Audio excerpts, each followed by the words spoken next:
அது அது AI prove பண்ணுவாங்க. ஒண்ணுமே நடக்கல இல்லன்னு சொல்லிட்டோம், கவர்னர் சொல்லிட்டோம், பிரஸ்ல சொல்லிட்டோம். வேற என்ன வேணும்? 108 எம்எல்ஏ வச்சிருக்கிற விஜய் ஏன் முயற்சி பண்ணணும்? குறைவான எம்எல்ஏ கோரம் இல்லாத விஜய் ஏன் முயற்சி பண்ணணும்?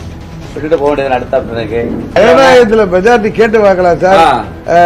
போர்ஜரி பண்ணி லெட்டர் கொடுத்துட்டு இல்ல எம்எல்ஏ வீடியோ எடுத்து பொதுச் செயலாளர்கள் கேட்டிருக்கணும். இல்ல அப்படி அவர்கிட்ட பேசணும். இந்த கட்சியுடைய பொதுச் செயலர் மத்த கட்சியுடைய தலைவர்களை போய் கேட்கறாங்க.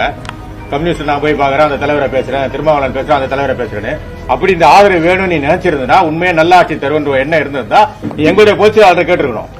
பொதுச் செயலாளர் மூலமா உங்களுக்கு ஆதரவு தாங்கன்னு சொல்லி கேட்கறதா இல்லையா? இதை போய் தூக்கிக்கலான்னு இருந்திருக்காங்க போல இருக்கு. கேளுங்க, இந்த மாதிரி கேட்கறாங்க. அமமுக பொதுச் செயலாளர் முன்னாடி எம்எல்ஏ கேட்கறாங்க, உங்களுக்கு மெஜாரிட்டி இல்லையே தம்பி, கேளுங்க, மெஜாரிட்டி உங்களுக்கு இல்ல, ஏன் நீங்க விட்டுட்டு போக வேண்டியது அடுத்த ஆப்ஷன்? கவர்னர் என்ன பண்றாரு? மீண்டும் மறு தேர்தலா இல்ல அடுத்த மெஜாரிட்டி உள்ளவங்களுக்கு வாய்ப்பு கொடுக்குறாரு? கேளுங்க, அவர்கிட்ட கேளுங்க. விஜய் பாருங்க, விஜய் பார்த்து பேட்டி எடுக்க முடியுமா உங்களால? இது மாதிரி இங்க அத்தனை இந்த முறை கேட்கறேன், ஒரே ஒரு பேட்டி எடுத்துவாங்க, நான் எம்எல்ஏ ரிசைன் பண்ணிடுறேன், ஒரு பேட்டி எடுத்து வந்துருங்க. எத்தனை பேரும்